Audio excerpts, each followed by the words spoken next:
দক্ষিণেশ্বরে অবস্থানকালের প্রথম দিকে মথুর বাবুই ছিলেন সর্বার্থে শ্রীরামকৃষ্ণের প্রধান রসদদার ও অভিভাবক।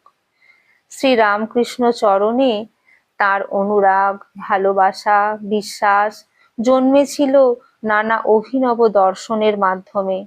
অনেক পরীক্ষা নিরীক্ষার নিকষ পাষাণে সরল ভাব ভোলা এই সাধককে মথুরামোহন ঘষে ঘষে দেখে নিয়ে তবেই তার চরণে শরণাগত হয়েছিলেন। একবার তার কুঠি বাড়ির বারান্দায় বসে থাকাকালে ঠাকুরকে তার ঘরের বারান্দায় এদিক থেকে ওদিক যাওয়ার সময় একই অঙ্গে একবার শিব, অন্যবার কালী রূপে দর্শন করেন। প্রথমে চোখে ভ্রম মনে করে বারবার একই দৃশ্য দেখায় তিনি বুঝতে পারেন ঠাকুরের শরীর অবলম্বন করে তার ইষ্ট দেবী স্বয়ং বিরাজ করছেন ও সদা সর্বদা তাকে রক্ষা করছেন। তখন মথুর স্থির থাকতে না পেরে ছুটে গিয়ে ধরিয়া চরণ পদ্ম কাঁদে আর লুটে। ঠাকুর এতে প্রবল আপত্তি করলেও মথুর না শুনে কথা মুখ পানে চায়, ধরিয়া অভয় পদ অবনী লুটায়।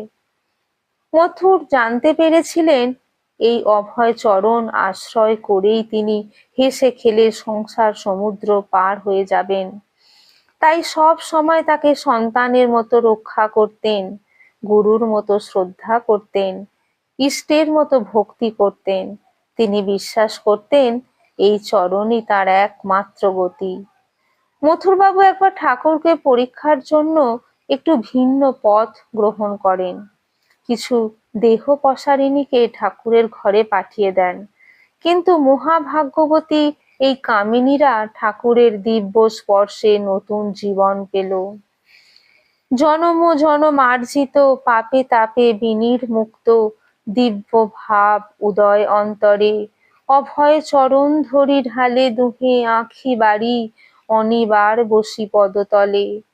তার শ্রীচরণ এমনই কলুষ নাশকারী, পাপ ও তাপহারী।